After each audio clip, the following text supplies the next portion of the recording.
Channel 11, WBAL-TV in Baltimore. This is Action News 11 with Rudy Miller.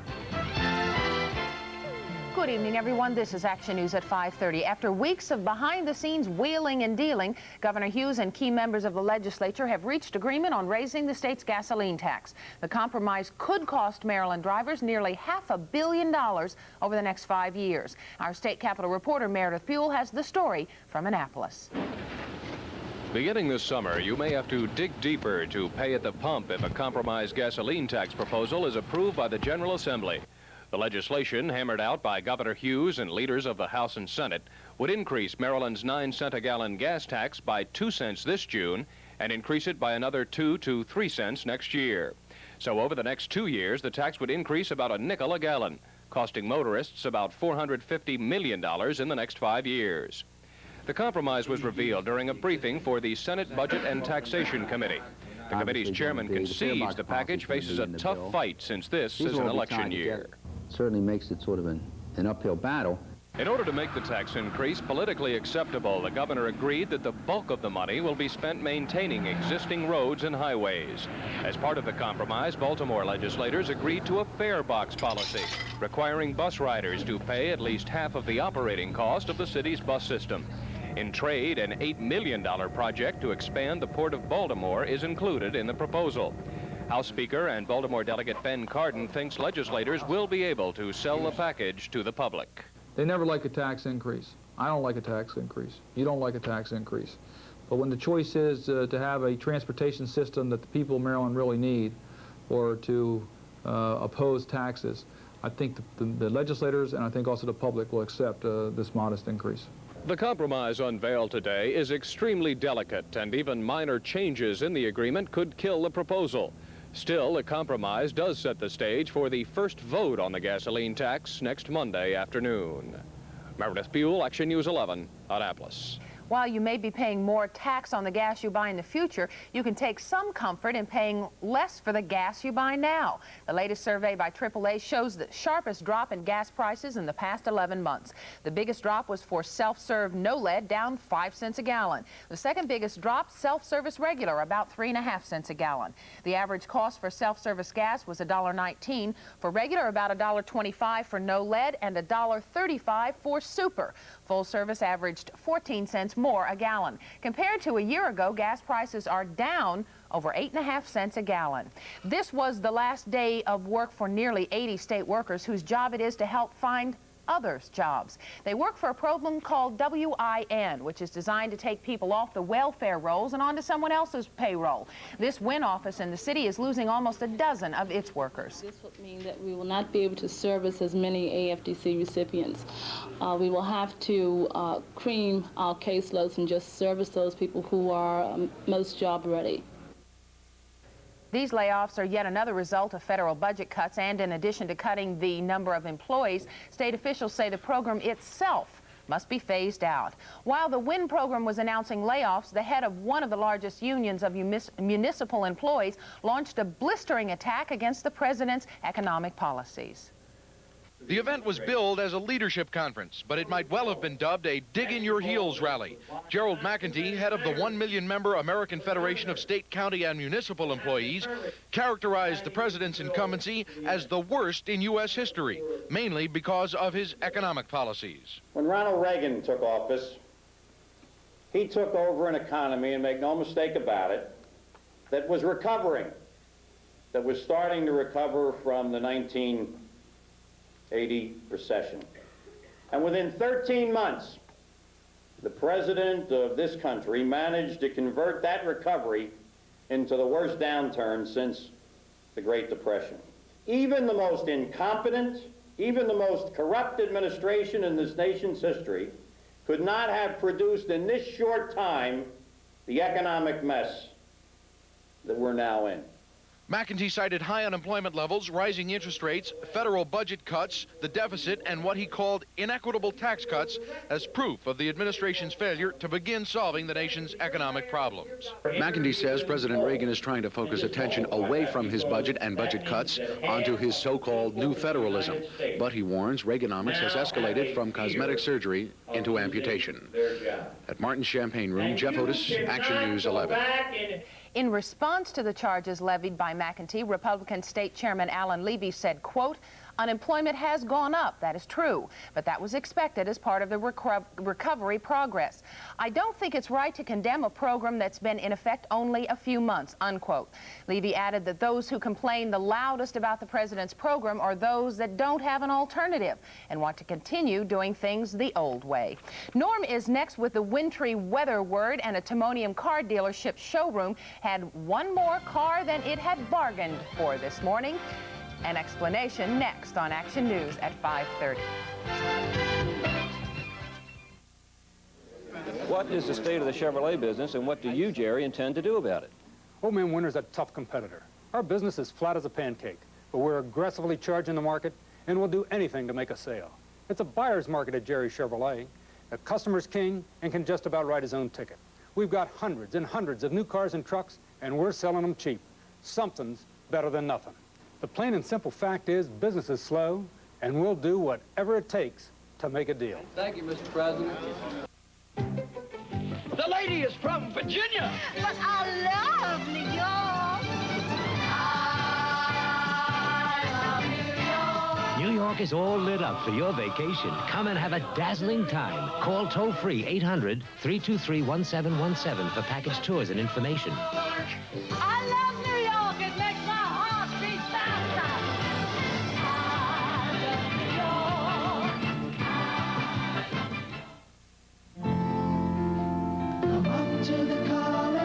Come up to the colony. Come up. Discover the new collection of Colony Classic wines. Come up to the colony. In taste tests against more expensive Christian Brothers and Taylor California cellars, Colony Classic Cabernet was the winner. Come up to premium taste at the price of your everyday wine. The new collection of Colony Classics. Come up to the colony. It doesn't cost much to belong. Come up to the colony. Good morning, Mr. Reed. This week's Sunday Sun looks at violence, myth, and reality. 24 pages exposing crime, murder, rape, robbery, assault.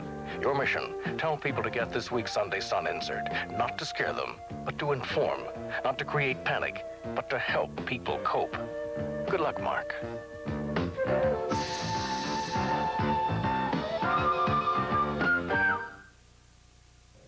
It was potentially a dangerous situation in a car dealer's showroom in Timonium late this morning. Baltimore County Police say a car smashed through this window of Timonium Chrysler Plymouth shortly before noon.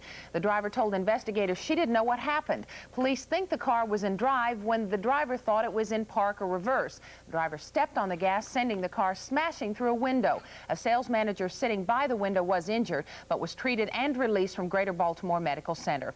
If you think your Friday has been bad, today's been one big headache for firefighters in Wilmington, Delaware. Their fireboat sank to the bottom of the Christina River this morning. No one was on board, and they still can't figure out why the boat went down. Drivers spent the day trying to attach salvage lines to the boat, but they still haven't raised the craft. We turn now to Norm Lewis, and it looks to me... Oh, no. Oh, no. I thought... It's my impression that it's a fight between the high and the low. And if we don't want snow, then we root for the high. You got it. You've got it perfectly straight, Rudy. As a matter of fact, yesterday we were talking about a high is of course, it's like a big bumper. And if it doesn't move or if it doesn't break down, it's going to keep anything from coming into the region. Well, that's the way it looked yesterday at 6. Last night at 11, it started changing a little bit.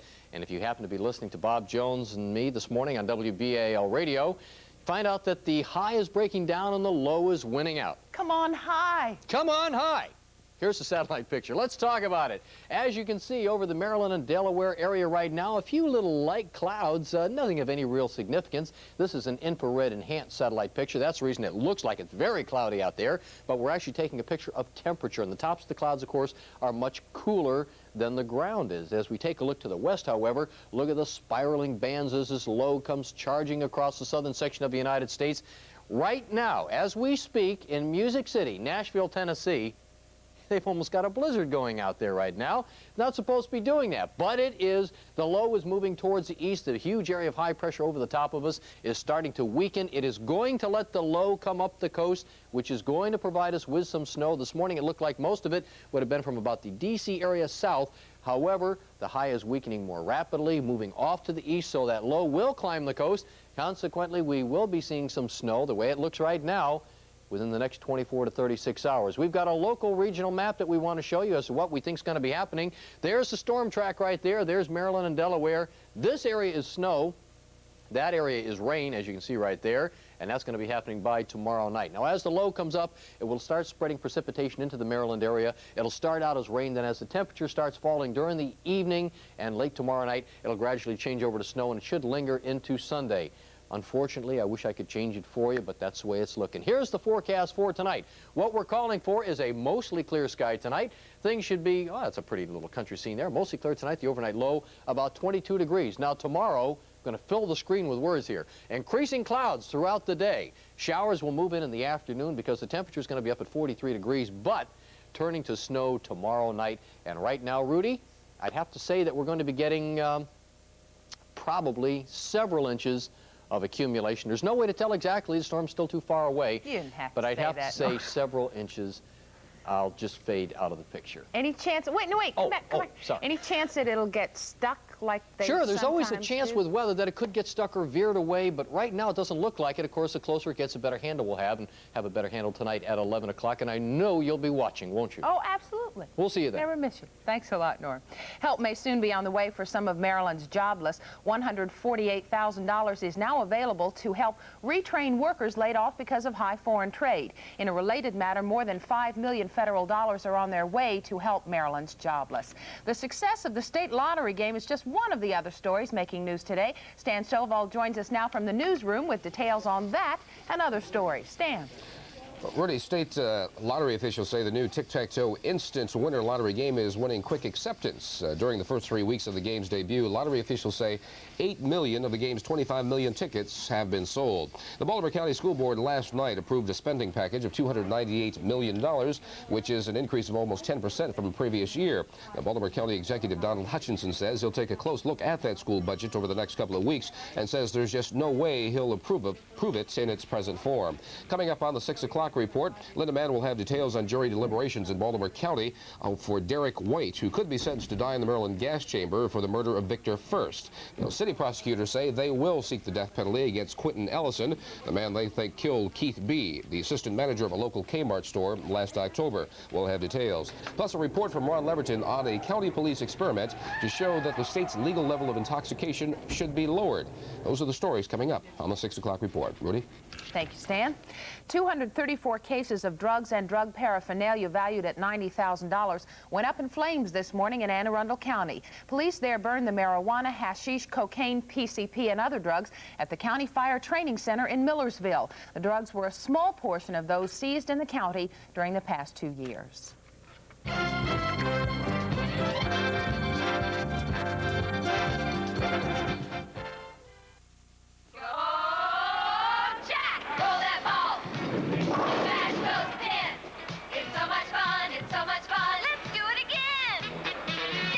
This weekend, go bowling. Plenty of fun, plenty of room at Fairlanes, the Fun Lanes. Fairlanes!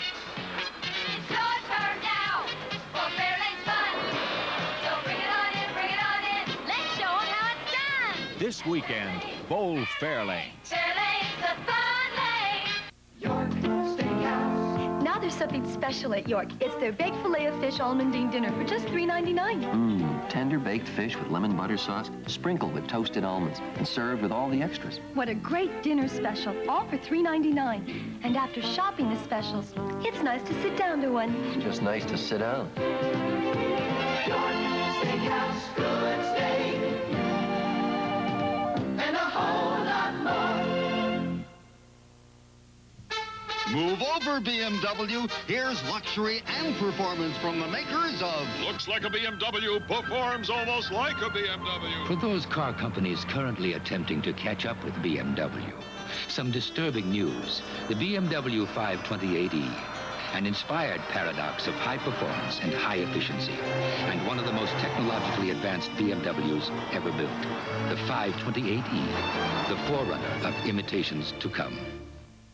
Fantastic. This gum is unbelievable. Replay, better tasty replay, 'cause it packs more flavor than the stick. It's the best gum I ever tasted. Definitely better than Wrigley. I'm amazed at how long the flavor lasts. Replay's fabulous. Better tasty replay, Outrageous. 'cause it packs more flavor than the stick.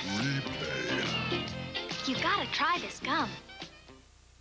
Some news on diet pills for your information tonight. Today, the FDA decided to look further into the possible harmful effects of high doses of PPA, a drug contained in many popular over-the-counter diet aids. PPA is marketed under a variety of names, including Dexatrim, Diatac, Apidrine, and Prolamine. Several years ago, a panel of experts told the FDA PPA was safe and effective.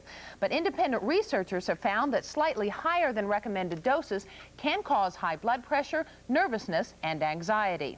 There is new news on the medical front on the impact of marijuana and some changes to be made in the surgical delivery of babies. Medical reporter Sheila Steinbach joins us now from the update area with details. Sheila?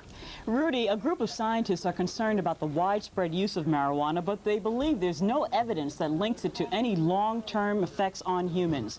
The National Academy of Science issued a report on the illegal weed and says it's considering the number of people who smoke it, there's been little intense study of the drug and its effects. The report points out that many young people use marijuana on a daily or near daily basis, and components from the drug remain in the system long after it's smoked. No one knows what that will mean for the future. Scientists call for recommendations into research, among them the fact that marijuana interrupts the ovulation cycle in monkeys, and more study is needed to find out if women face the same dangers.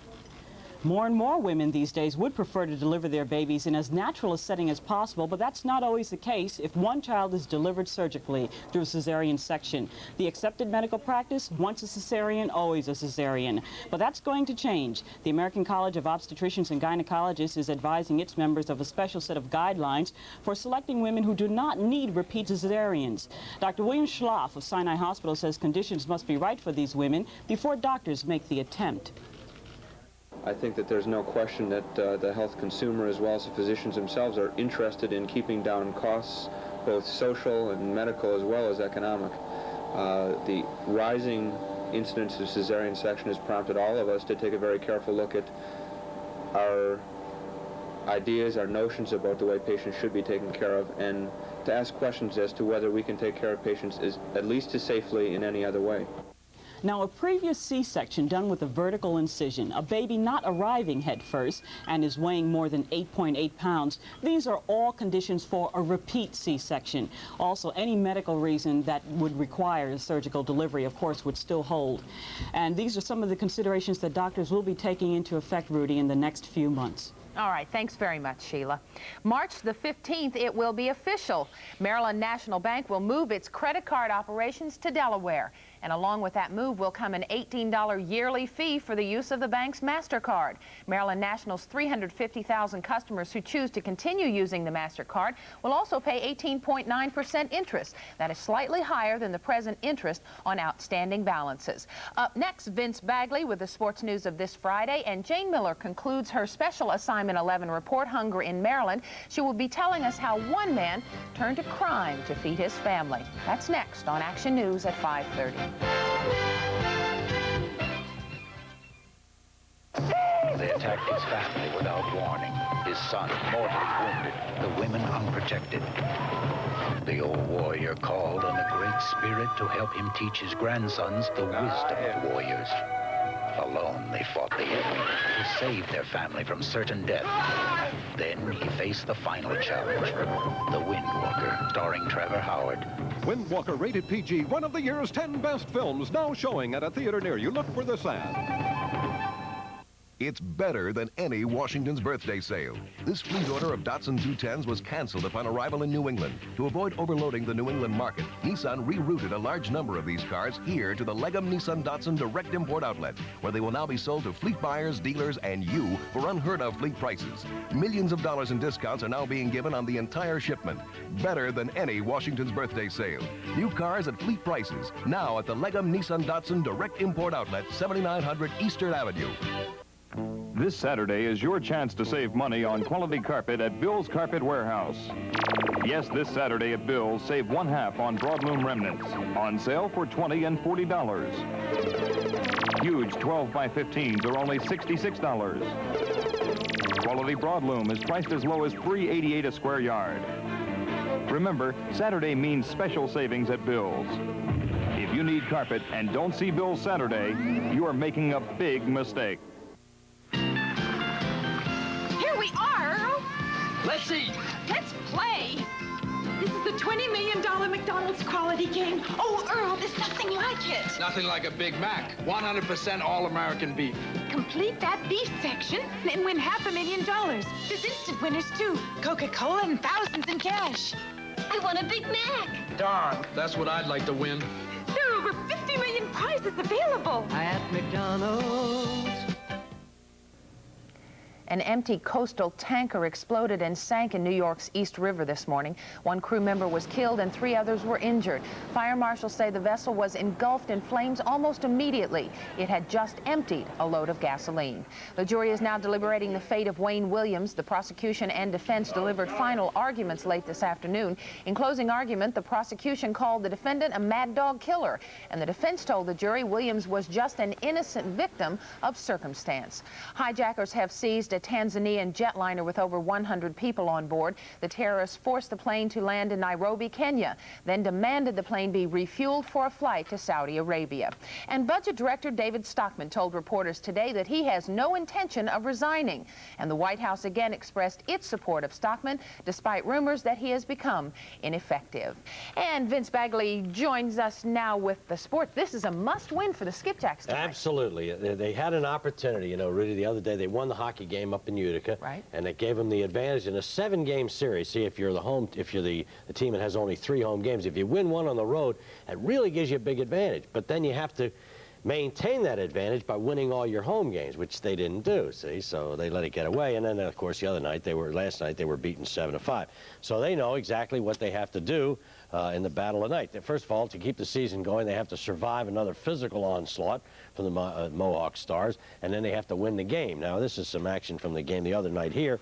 The series is 3-2 in favor of Mohawk Valley, and it's over if they win tonight. And the 7-5 win at Utica last night, the Stars used intimidation, even though they checked goalie Jim Stewart into the boards when they caught him in the crease. So they were after anybody who was standing up. The Skipjacks have 3 players hurt, and all of them, Kim Spencer and Dave Herbst and Norm Steffen, played last night, even though they didn't do as well as they might have done had they been healthy. So it's a big, noisy crowd, we hope, at the Civic Center tonight, and the Skipjacks need every bit of vocal support they can get as they try to hold on to the season at 8 o'clock in the game against the Mohawk Valley Club. Tomorrow night at the Civic Center, the Baltimore Blast, and I'll tell you, has that team taken over. They sold the place out Tuesday, and that's an early sellout. Used to be when Weeb Eubank and Don Shula had those real great Colt teams. They didn't sell out much before Tuesday, but the Blast is sold out in its game with the New York Arrows tomorrow night, sold out Tuesday, so we hope you got a ticket earlier in the week.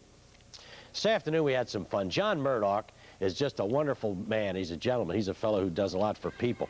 And he's a big burly guy who runs the athletic program over at the Thomas G. Hayes School 102 on Central Avenue, right next to Dunbar High. Same afternoon you see soccer and basketball. What about it, John? Well, basically what I do is, since I'm employed by Urban Service, what we do is we run a community type activities, but we do it within the school here. This is a soccer league within the school. What you witnessed earlier was a group of kids playing indoor soccer against one another. And as you, from what you can get, was a rough sport. Yeah. And what else do you do? I mean, basketball, you got the older kids playing basketball. All right, right now, this is my 14-16 junior all-star basketball team. And the guys that I have here are guys that are not playing school ball, guys who went out for school ball, might have been cut, or maybe guys who didn't make the squad. As you know, we right next door to Dunbar, which is Mr. Wade's and them team right over there. We all get along pretty good over here. Well, that must be a great inspiration to these kids, though, the success at Dunbar, huh? It does, it does. It plays a major role in on us. You know, I think Dunbar High School, even though I run the projects of our league part and coach my own team, I found that Dunbar does put a great influence over here on us. These kids are going on to Philadelphia to play in a tournament a little bit later on, the Project Survival. And really, these are outstanding kids. These are 15, 16-year-olds who didn't make their varsity teams in high school and have come over here to play. And John has strict rules, rules against smoking, and of course drugs are really out. You're thrown off the team immediately, no questions asked. And it's a situation where he suggests a 10:30 curfew during the week and midnight on weekends, so it's a great program, and we congratulate John Murdoch and all the kids who enjoy it over at Thomas G. Hayes School 102 over on the east side next to Dunbar. We're going to come back a little later, talk a little bit about the Orioles. There's been a trade not involving the Orioles, but Dave Parker might be involved in a trade. He's a big hitter for Pittsburgh, and we'll see what happens at 6 o'clock. All right. Thanks, Vince. You are hungry. You have no food, no government food stamps, nowhere to turn for help. What do you do? Tonight, in the final report of our special series, Hunger in Maryland, Jane Miller shows us a man who turned to crime. February 4th, Denton's grocery store on Brooms Island in Calvert County was broken into. Hundreds of dollars worth of food were taken. Much of it, according to police, was recovered from this tiny trailer. The young unemployed man who lives here was arrested. I took the food, you know, for something to eat. I didn't know what else to do. You stole the food? Right. You had no food at home? No food at all. Joseph Motley faces a possible jail term, but perhaps he won't face an empty refrigerator again. 2 weeks after his arrest, he got his first allotment of food stamps. That's better than nothing, you know. That's better than nothing. He joined the 326,000 others in Maryland who depend on the government for food. What would happen if you didn't get food stamps? Just wouldn't have nothing to eat. While the food stamp program is the best that we have recently seen cuts in those programs in spite of the fact that they have been proven to be effective. The federal government did cut the food stamp program last fall. 21,000 in Maryland lost their benefits. Another 156,000 had them reduced. The government wants to cut the program again. If the president's new budget is approved, 40,000 more in Maryland will no longer get any food stamps, and 240,000 will get less. In short, nearly all of Maryland's poor will be affected. Where would you be without food stamps at all? Starved to death. I think the government is proposing to abandon them in various ways and through various means. Sister Susan Plews and Sister Kathy Arata run an emergency food program in Garrett County. They are finding that the needs of the poor are increasing. They are also finding that it's not easy to pick up where government leaves off. Just our emergency fund expenditures for the first 7 months of this fiscal year, they're $9,000, and we've budgeted $10,000. All across Maryland, charities and local authorities report the same trend. Growing numbers in need of food, a growing strain on the ability to meet the need. Here at the Maryland Food Bank, for example, there's a waiting list to get the donated food it provides. The same questions and concerns are being raised, too. Where will the poor turn if government continues to turn away with its dollars and commitment? And what will allow the poor to be able to afford on their own even the most basic necessity? It really has to do with upward mobility, education, availability of jobs. Unemployment is the underlying problem. Tough finding a job. Yes, it is. Basically when you're 40 years old. I would give anything to have a job where I could support my kids. The federal government in particular is withdrawing its commitment from projects which were designed to provide an opportunity for people to get on their own feet. That's what we're fighting for. We just want to be able to live on our own. The prices have gone up so high and the money doesn't match it. The food stamps can't match it. It's not going to get better. No, it's going to get worse. It's not a lack of food that causes hunger in Maryland or in America. It's the inadequacy of money. So it's always poverty that is the cause of hunger.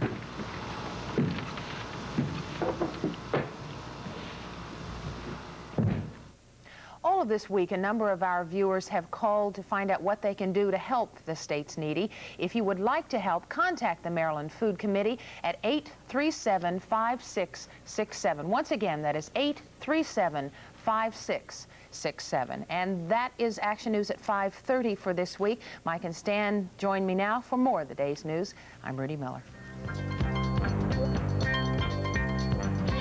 From Channel 11 WBAL Baltimore, this is Action News at 6. Here are tonight's top stories. A Baltimore County jury is deciding whether to sentence Derek White to death. Baltimore police have uncovered a gun fencing operation in the city, and we'll give you a first-hand look at what happens when you drink too much and drive. All ahead on Action News at 6 with Mike Hambrick and Stan Stovall.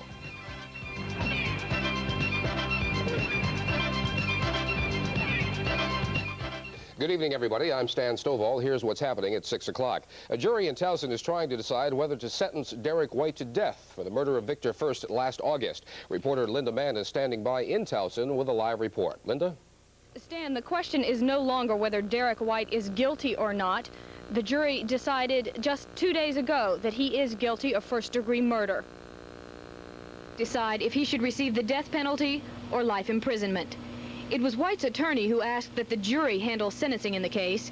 Earlier in the day, I asked him why he made that decision. With the jury, there are 12 people, even no matter what they may say, in their hearts they are opposed to capital punishment. It's pretty hard to put someone to death, especially an 18-year-old boy. This morning, the state's attorney introduced documents he said showed that Derek White had been found delinquent in Baltimore City Circuit Court, Division of Juvenile Causes, because of 4 instances of breaking and entering and 2 robberies, including 1 armed robbery between 1976 and 1978. And the state's attorney also introduced docket entries from Baltimore Criminal Court and said White had been found guilty of burglary in 1980. In closing arguments, the state's attorney used this to press for the death penalty. But the defense attorney, who earlier in the day put Derek's brother on the stand, said in closing arguments that Derek White at 18 is a young boy and that must be taken into consideration. At one point, the defense attorney held up the Holy Bible.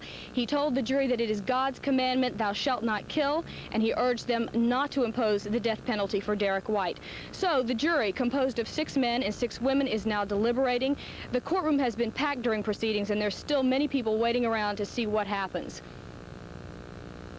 Okay, thank you very much, Linda. Stan, Baltimore City prosecutors say they will seek the death penalty against one of 6 men charged with the murder of a Kmart manager last fall. Clinton Ellison, shown here just after his arrest last fall, had made a plea bargain agreement with prosecutors, but today they said he lied when making that agreement, and that they're now ready to prove that he fired the shot that killed Keith B. during a holdup. The new facts came out today in papers filed in criminal court.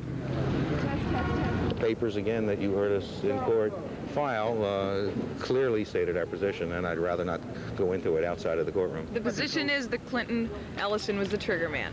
You've said that, and if you're quoting the papers, then you would be accurate. The court papers. That's what the court papers said. Ellison was set to go on trial on March 31st, but the judge today set a new target of June, and he ordered Ellison to undergo a complete psychiatric examination. Baltimore police think they have broken a major gun fencing operation, and in the process they've recovered a number of stolen goods. Jim Mustard reports that it all stemmed from a burglary investigation by detectives and police in the Southeastern District. An arrest here at Bud's Place, a tavern on Fairmount Avenue, netted Baltimore City Police more than they first expected. A burglary investigation led to the confiscation of all these weapons, over 30 guns and rifles, plus other things. Police think they managed to crack a major gun fencing and burglary operation in East Baltimore. Among the items seized, a commemorative Winchester rifle honoring President Theodore Roosevelt, valued alone at between $2,000 and $3,000. A .44 Magnum pistol worth $400, and a potentially priceless French violin from the 1800s. Detectives think the bust will put a dent in crime in the area. We certainly hope this would have an effect on reducing the crime in that area and possibly closing up outlets where this property could be sold to, which hopefully will have an effect. So you consider this a pretty good-sized bust? Yes, especially the weapons that are being removed from the street. I think that would have a very good effect, too. Authorities are continuing their investigation. They hope to return the guns to their rightful owners soon. If you recognize any of these items, you are urged to call City Police. Jim Mustard, Action News 11.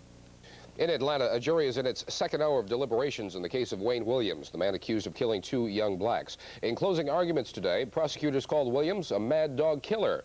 Evidence presented during the trial linked Williams to 10 more of the 26 murders that plagued Atlanta last year. Now, the defense presented a different picture of Williams, calling him a misunderstood man. The jury is meeting in a cleared courtroom because of the enormous amount of evidence they must go over before making their decision. There were 2 major developments in Annapolis today. We'll have that story, and we'll show you what happens when you drink too much and get behind the wheel of a car.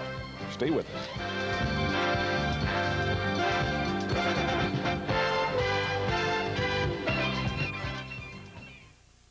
IRA account is a good idea, but I can put it off. You'll be sorry when we get older. Yeah, but I just don't have the money right now. For as little as $25 a month, we can get a high-interest IRA Plus account at Equitable. Now that I can afford. And as I make more, I can put in more. He's young, but he's smart. Find out about IRA Plus, another plus from Equitable. After 35 years, by order of the Board of Directors, Two Guys is completely liquidating in all their remaining stores. Yes, Two Guys is closing their doors forever in all stores. The balance of Two Guys' entire $18 million inventory must be sold immediately, regardless of cost or loss. You can save 30% to 50% and more on everything. That's right, save 30% to 50% and more on everything throughout the stores. Look for the Red Tag Super Discount Specials. Our loss is your big gain. First come, first serve. Pay cash or use your MasterCard or Visa card. Remember, now you can save 30% to 50% and more on everything at Two Guys. Yes, you can save 30% to 50% and more on everything at Two Guys. Two Guys stores open Monday through Saturday from 9:30 a.m. till 9:30 p.m. Hurry to Two Guys' amazing going out of business sale going on right now for the buys of a lifetime. Save 30% to 50% and more. Don't miss it. Do you think import cars are better, last longer? Well, I think my cars are better, and I'm ready to prove it. I'm Frank Anacarico, president of Valley Chevrolet. I've got enough faith in my cars to give you a 100,000-mile guarantee with the new car you buy from me. This guarantee covers the engine, rear, and transmission. There is absolutely no cost, no premiums or deductibles. Check it out. Valley Chevrolet, York and Padonia Roads in Timonium. The battle is on for more flights in and out of BWI. In Washington today, Maryland Congressmen Steny Hoyer and Michael Barnes made a plea that BWI be treated equally with Dulles International when flights are transferred out of Washington National Airport. They said they feared the FAA would show favoritism to Dulles because it's federally owned and operated. Now, Mr. Barnes said that if the competitive marketplace is allowed to function, there would be plenty of new service for both Dulles and BWI. There was some good news for BWI today. Flying Tiger, the largest air cargo operation in the non-communist world, announced that it will soon begin operating out of Baltimore, Washington International. The state of Maryland has a new redistricting plan, a plan almost identical to the one proposed by Governor Hughes. The bills were passed late this afternoon after a threatened filibuster ended after only an hour. The Senate President James Clark withdrew an amendment that had tied up the chamber for more than a week. Clark was trying to change a provision that would split up Howard County. Now, the major change in the plan is the loss of 8 lawmakers from the city of Baltimore. The other big news out of Annapolis today concerns a compromise that has been reached on how much more we'll be paying for gas next year. Legislation worked out by the governor and legislative leaders will add 2 cents a gallon to the tax this June, another 2 or 3 cents next year. In order to make the tax increase politically acceptable, the governor has agreed that the bulk of the money will be spent maintaining the state's existing roads and highways. Michael, there's another bill now before the legislature that would lower the legal level of intoxication in Maryland from 1.3 to 1.0. Baltimore County Police are pushing for the move, and in an effort to show the public how hard it is to drive at 1.0, County Police staged an experiment. Ron Leverton was there. The experiment was simple. Have participants drive a course sober, get drunk, then do it again to measure the difference in driving ability. County Police gave some brief instructions to the volunteers. Our man was Action News assignment editor Doug Nielsen. Each participant drove 3 courses. The first was a test of braking reaction time. The second measured basic driving skills, stops, turns, and backing. Number 3 was a test of one's ability to deal with a sudden change in situation, a quick swerve, and a lane change. After the sober run-through, the drinking began. Each volunteer was given a measured amount of alcohol, just enough to intoxicate them according to body weight. It didn't take very long. Trying to show a public awareness of how terrible, how tragic a person can be behind a wheel when they reach just the minimum of 0.13. Now, 0.13 in the state of Maryland is intoxication. Some of these people we have here in this program today aren't even reaching 0.13. They're reaching 0.1011. And as you can see, some of them are having problems standing, talking, and can you imagine these people going out and driving? Once Doug finished his 100-proof Old Granddad, he took a breathalyzer test. The idea was to reach at least a 1.0 level. Doug did better than that. Yeah, right on 0.13. Yeah. See, now he's right at the level right now, intoxicated, right at that level. So now we'll see how well he does. So he's at the level that would be legally intoxicated in Maryland. Right at 0.13. First, there were some basic tests to run, checking balance, speech, and coordination. The results showed Doug was definitely under the influence. With that completed, we were back on the road. Actually, a course set up at Glen L. Martin Airport, with Doug intoxicated behind the wheel. Doug drove the same courses as safely as possible, and the results spoke for themselves.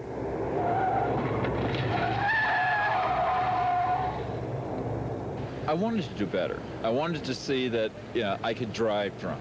I mean, everybody believes you can drive drunk. I'm at 1.3. That's the limit, and there ain't no way I can drive. If I had to drive you back to to work right now or wherever, there ain't no way I could do it. The results of these tests will be made available to the General Assembly to help prove the point about driving under the influence. Ron Leverton, Action News 11 at Glen L. Martin Airport. How you doing, Vince? Pretty good. What are you going to have for us tonight? We'll talk a little bit about the Orioles. I'll tell you, though, until Chris and I get there, I'm not going to feel right. Because talking when do you go? Far away. 2 weeks. In 2 weeks. It'll be nice and warm down there. A week and a half, or 8 days, or I don't know. When we come back in a moment, well, it'll be a couple of minutes. Vince will have the sports news. So stay with us.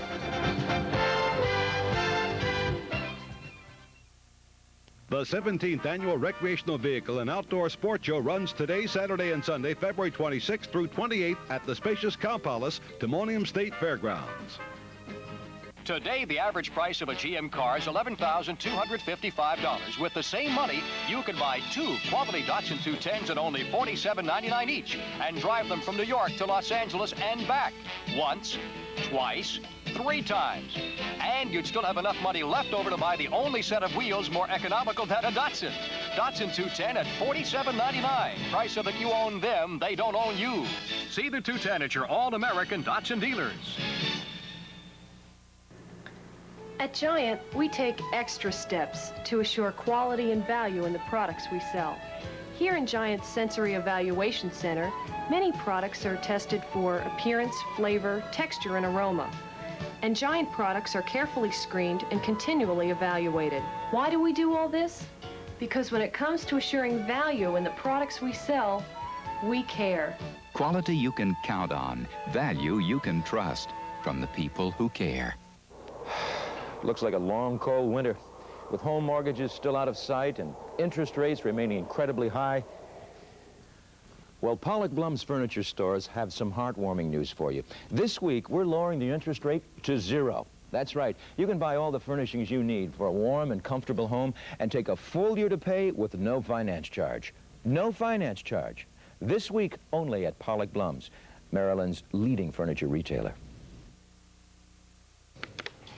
News from far away. Well, that's right. We have 42 guys, and we have 25 jobs, so everybody's working hard in Florida. And there's a bad imbalance, Mike, between infielders and outfielders. We have just a couple of infielders beyond the regulars, and even on the left side, you have to concern yourself with the inexperience of Cal Ripken at his position in baseball, and the inexperience at the position for Len Cicada, who's a shortstop. But we're overloaded with outfielders. We have 11 outfielders right now, including pinch hitters. We don't figure to carry more than 7 at most. So Dan Ford, Al Bumbry, Ken Singleton look like the regulars at this time, but that could change. Some other news, Edward Bennett Williams will spend the next couple of, well, 10 days or perhaps 2 weeks in the Sloan Kettering Medical Center in New York. He has undergone surgery for removal of a small tumor on his liver. The operation was called a complete success, and Mr. Williams expected to join the Orioles in the camp in about 10 days.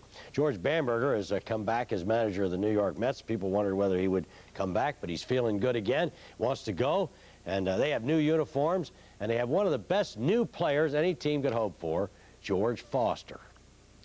George will give us more run production. You could, you know, George probably hit 40 home runs, and Kingman could very well do the same. So we're going to score more runs, and if we score more runs, the pitching should be a little bit better. What about the pitching? That's got to be a question mark. We don't have an established 18-game winner. We have the potential of an 18-game winner, but they haven't done it yet. I'm very happy the way Schwann's throwing. Schwann could be this man. I know we have some talent. It's up to Bill Mumbaket and myself to bring it out, and if we do that, we're going to show improvement. And he also likes John Stearns, bad dude Stearns, the catcher, the former Colorado defensive back, who is a good handler of people and has been with the club for a while, and Bambi is impressed with the fact that he has a good, solid catcher there.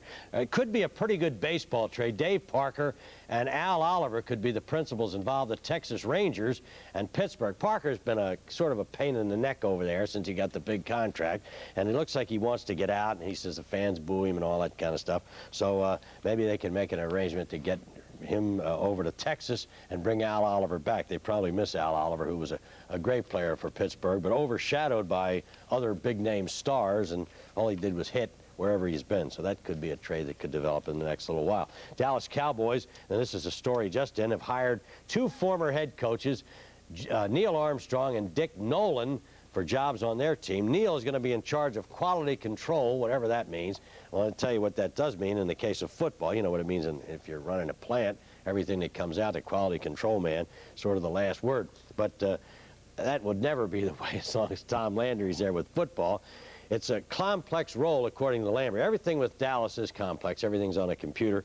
Evaluation of opponents, rating of all the players in the league so you know who's available in case a trade has to be made, and evaluation of the Cowboys' team's tendencies. In other words, their kicking team, their receiving team, their third down and long situation defensively and offensively team, all the teams. It is really complicated.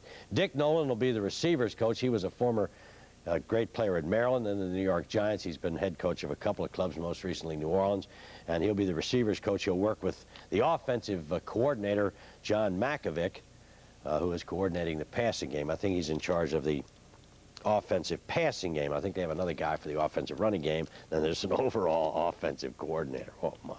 Used to be one coach and his assistant, and they got the job done. At Bowie this afternoon, the last three, Julie Chrome had a big day, the biggest day a lady has ever had on a major track. She won 4 races. The first, third, sixth, and seventh. Julie Chrome won on the 7th race on forced busing, paid $12.60. Sangwan Sword was second and leader of the pack third. 2 and 6 was $52.40. The 8th race, Lively Star with Leroy Moyers, paid $6.40. Copper Brook was second, and Toy Ploy third, 1 and 5, $59.60. John Uda Berry, whose father was forward pass, who won the Preakness in '74, and John Uda Berry, named after Unitas and Raymond. Vince Bricelli rode the winner, paid $14.60. King's Dominion second, Spectacular Choice third, 1 and 3, $74. 132, $485.40. Craig Stadler is a 2-stroke lead over Andy Bean halfway through the Doral. There's still some players out. We'll have a more complete rundown. Jack Nicklaus is 3 shots back at 138 from Florida. Quality control man? Quality control man for the football team. You could interpret that in the negative sense that he was trying to keep the quality down, but that's probably... Dallas' quality's never been down in Dallas. That's for sure. I'll be back later. We'll have the hockey and all of that. Good. Stan? You know, those of us lucky enough to have a steady job in today's economy probably haven't spent much time looking through the help wanted sections of the Sunday newspaper. Well, to look at those ads, as well as President Reagan's recent comments on them, is Evening Sun columnist Dan Roderick's and this week's edition of Street Talk. Every so often, the president refers to the help wanted ads in the Sunday newspaper and says he's amazed that with all these ads, people are still out of work. When he first brought this up a year ago, he was criticized by men who pointed out that most classified ads are for skilled workers in specialized fields and that they offer career advancement to people already employed. As recently as January, the president again pointed to the large number of classifieds in the Sunday newspaper.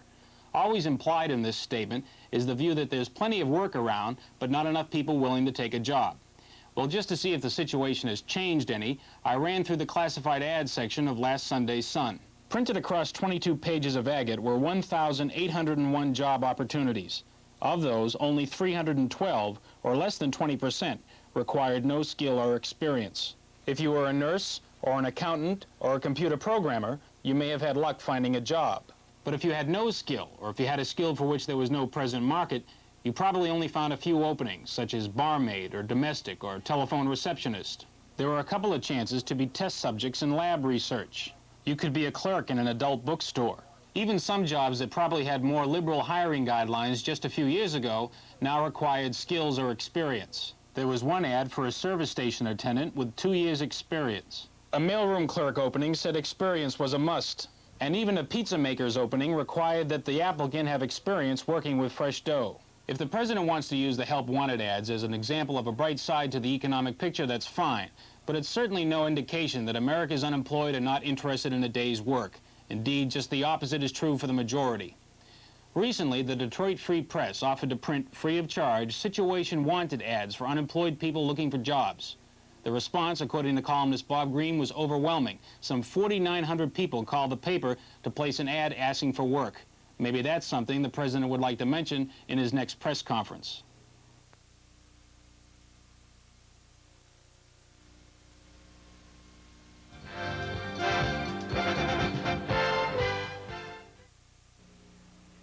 I did it myself. No way, Harold. No way. Owens Corning presents They Won't Believe You Did It Yourself ceilings. Fiberglass ceilings, so they're light, yet sturdy. Fiberglass, so they flex into place without breaking. Fiberglass, so they cut clean, to fit precisely. The only problem is... No way, Harold. No way. They won't believe you did it yourself. Only from Owens Corning. You asked for it, you've got it. Toyota City has extended guaranteed trade-in allowances up to $2,000 on any car that can be driven, pushed, pulled, or towed to Toyota City. Buy now and receive a $1,000 guaranteed trade-in on any Tercel or Corolla. Get a $1,500 allowance on a Celica and a huge $2,000 allowance on any Toyota truck. These guaranteed trade-in allowances up to $2,000 are good only at Bill Schaefer's Toyota City, Ritchie Highway, Glen Burnie. Every year at this time, Glidden spread satin wall paint becomes more popular than ever. It could be because of the beautiful colors, or because spread satin hides and scrubs so well. But then there could be another reason, the value. This is the only time of the year for our anniversary sale, when you can buy spread satin at just $9.99 a gallon. But hurry, a great paint sells even faster at a great price. Friel Lumber, Toll Brothers, and B&M Paint Center.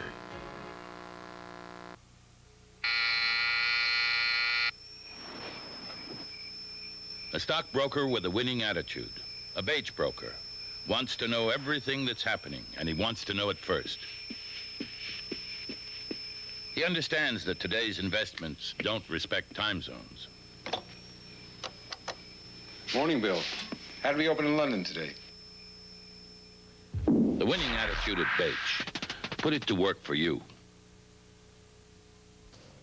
A jury in Tulsa has been trying to decide for the past several hours whether or not to sentence Derek White to death for his murder conviction. Linda Mann is standing by with an update on that situation. Linda, I understand that they have now reached a verdict. That's correct. The jury came in just moments ago. A hush fell over the courtroom, and the judge announced that the jury has unanimously determined the sentence to be death. Now, it came down to a question of mitigating circumstances versus aggravating circumstances, and they found that the mitigating circumstances, such as the environment, did not outweigh the aggravating circumstances. The judge is now polling the jurors to double check, but he announced that the jury has unanimously determined the sentence to be death for Derek White. Okay, Linda, thank you very much, and I assume you will have a full report on this story tonight at 11 o'clock. Look forward to that. Stan? Really odd, Norman. A lot of folks around the station, or around the city, I would imagine, with colds. I guess it was because of the changing when we get temperatures and things like that. Flopping like they have been, you know, we're talking about the mid-50s, and then at night it's going down to the teens, the 20s, and then really? During the day it's in the mid-30s, and the wind's blowing. It really does play havoc with your system, and of course also the environment. Of course, running around in a swimming suit doesn't help either. No, it doesn't help either, and that's not recommended practice. The next thing we are looking at, Sam, we started talking about it last night at 11 o'clock. We talked even more about it early this morning on WBAL Radio 11. We were talking about a low-pressure area could be affecting our weather over the weekend. It is, in fact, going to affect us, and we'll show you how in just a second. Here's the numbers for today. The high was 37, low this morning 19. Right now it's 36 in the city, 34 at the airport. The winds are currently from the southwest at 4. The pressure steady, 30.62, and the relative humidity 25%, no precipitation. Tides tomorrow at Fort McHenry. High tide in the morning at 9:16, low tide at 3:32, sunrise at 6:43. Will set at 5:57. 35 degrees right now in Salisbury, 34 degrees in Denton, Maryland, 31 in Annapolis, 36 in Bel Air. Up in Westminster it's 32, 35 in Hagerstown. Out at Deep Creek Lake, not doing too bad. 36 degrees. A huge area of high pressure that brought some fairly sunny skies to the northern section of the United States. We were hoping would kind of hang together and act as a big bumper and keep any storm systems from coming in. That's not the case. The high is weakening very rapidly, and as it moves off the coast, it's going to allow this low pressure system, along with a combined area of precipitation, which is now falling, to move into the region by tomorrow night. Now you can see they've got quite a bit of heavy snow through Arkansas, southern Missouri, up into western Kentucky and Tennessee. Right now in Nashville it is snowing. They've got some freezing rain around the Mobile, Alabama area. 38 degrees was all they managed to get to in Atlanta, Georgia. Now, as the system does move towards the east, it'll start moving and making its way up the coast, consequently spreading that precip into our region. Once the system does get by, it should be fairly nice come the first part of the week, but in the meantime, some precip is heading our way. Here's what tomorrow's map is looking like. Now, this is what tomorrow afternoon is going to be like. Rain is coming into the picture, a little bit of snow to the north of that. It should start here as rain, then change over to snow. And as you can see, tomorrow's temperatures, we're going to be in a band of the 40s through our particular region. You can see right there. But as we get into Sunday, that whole system continues climbing the coast. There's a location of the low. You can see snow from about D.C. northward, rain down to the south of that. It looks like several inches will accumulate. We'll get a better handle on it tonight at 11 o'clock. Here's the forecast for tonight. Clear skies tonight, 22 degrees by tomorrow morning. Tomorrow clouds will be on the increase throughout the day, a high of 43 degrees. The snow will come in late tomorrow night, last through the day on Sunday with 35 degrees. On Monday, sunny skies, Tuesday, sunny skies. All things considered, it looks like a minor storm, but we'll continue to monitor it for you. I'll have more tonight at 11 o'clock. Mike? Thank you very much, Norm. Nutch Morm. If the best bands play the best music, you can give your ears a treat this weekend. The best of the best young musicians in the state are giving a one-time only concert tomorrow night in Essex. A report on the players, Raysway. This may sound like just a lot of noise to you. Right now, that's what it sounds like to me, too. Just a lot of noise. But if you add a real conductor, like, say, Robert Yeager from Tennessee Tech University, then you begin to get real music. And watch that B flat. If you can't hit it, don't try for it. B 205. Ready? Shh.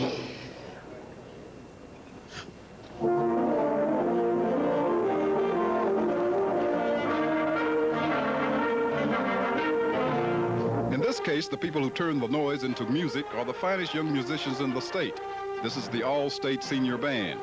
Every player here got here the hard way. They are appointed first by their band directors to audition, and then we had approximately, well, close to 1,000, that's junior and senior high school students, auditioned for these seats, and then 176 of them ended up playing today.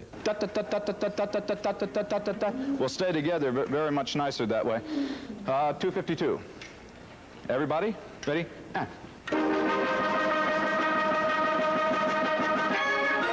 As the All-State High School Band rehearses, so does the All-State Junior High School Band. Both groups have been rehearsing for 2 days now for one big concert, the biggest of their young careers. This is the most prestigious student music group in the state of Maryland. It's an annual event, and it's sponsored by the Association of all the band directors in the state.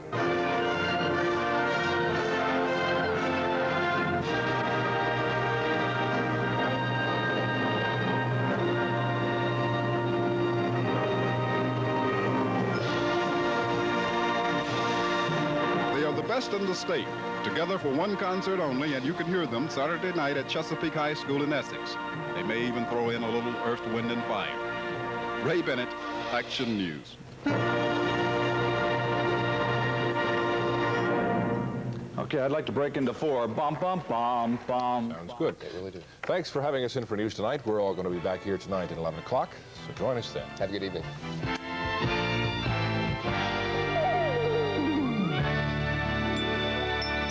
This has been a presentation of Action News.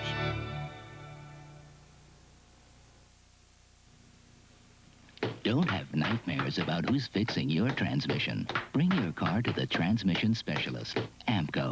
Why go anywhere else? Maryland's largest import dealer, Nationwide Datsun, has a huge selection of new 82 Datsun 210 four-door deluxe models, equipped with automatic transmission, air conditioning, and more. Not for $8,000, but sale price for less than $6,400.